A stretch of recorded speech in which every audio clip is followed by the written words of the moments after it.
Joining us now for a morning exclusive is the director of the CDC, Dr. Rochelle Walensky. Dr. Walensky, good morning to you. It's good to have you. First, I want to get your reaction to this deadline from New York State, healthcare workers to be vaccinated. An estimated 72,000 have been holding out. The governor is now talking about bringing in healthcare workers from other states or even the National Guard to compensate for that. What does this say to you about whether these vaccine mandates can actually work? Good morning. It's so great to be with you.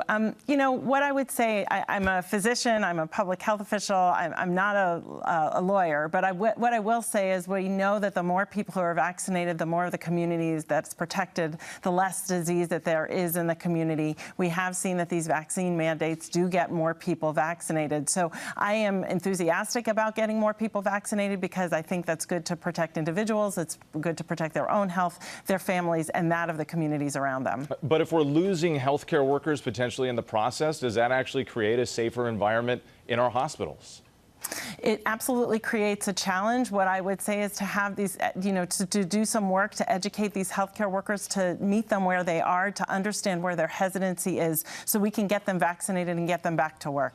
I do want to turn to vaccines and kids. The CEO of Pfizer told George on This Week that he expects the company to submit data to the FDA on its vaccine for 5 to 11-year-olds within just a matter of days. I have 2 kids in this category. I know a lot of parents are waiting for this.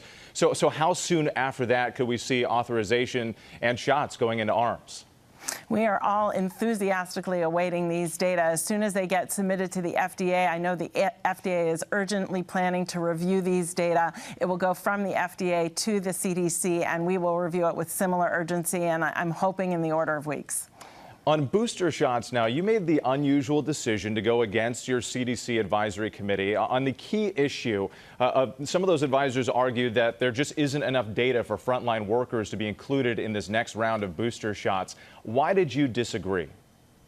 You know, this scientific process goes from an advisory committee at the FDA to the authorization of the FDA to an advisory committee at the CDC and then recommendations from the CDC. It's a very transparent, scientific, public process.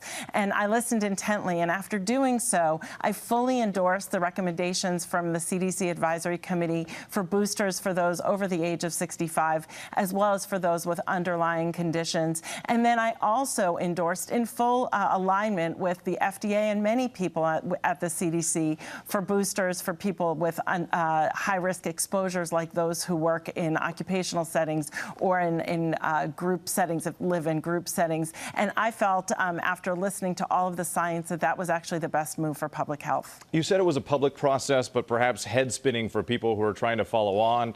The administration said one thing, then we had the FDA panel, then there was the CDC advisory panel, and then you had your decision. I know people who got booster shots from Moderna that they weren't even supposed to. Do you acknowledge that there's been some confusion and mixed messaging in this process? You know, back in August, when we were starting to see some early waning data, we were very public about our plan to get ahead of the virus, to make sure that when boosters had been authorized by the CDC and authorized by the FDA and recommended by the CDC, that we would be ready. The scientific process unfolded the way it should. It happened to be very public and a lot of public interest this time. But this is, in fact, how the scientific process should happen. The science was reviewed, and these were the recommendations that were made. I do want to ask you about those people who got the Moderna or Johnson & Johnson vaccines. How soon could we see boosters authorized for them, for that group? And what about this mixing and matching different vaccines and boosters? Do you anticipate that happening in the near future? First, as you note, I want to make sure everyone understands that these were recommendations for people who got the Pfizer shot more than 6 months ago of their second dose.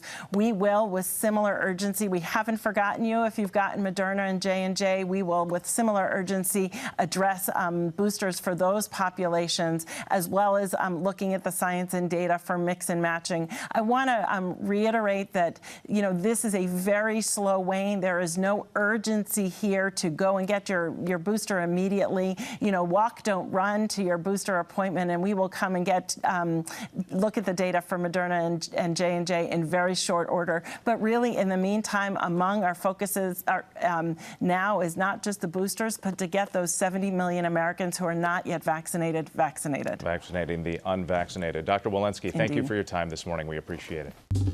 Well, hey. Hey there, GMA fans. Robin Roberts here. Thanks for checking out our YouTube channel. Lots of great stuff here. So go on, click the subscribe button right over here to get more of awesome videos and content from GMA every day, anytime.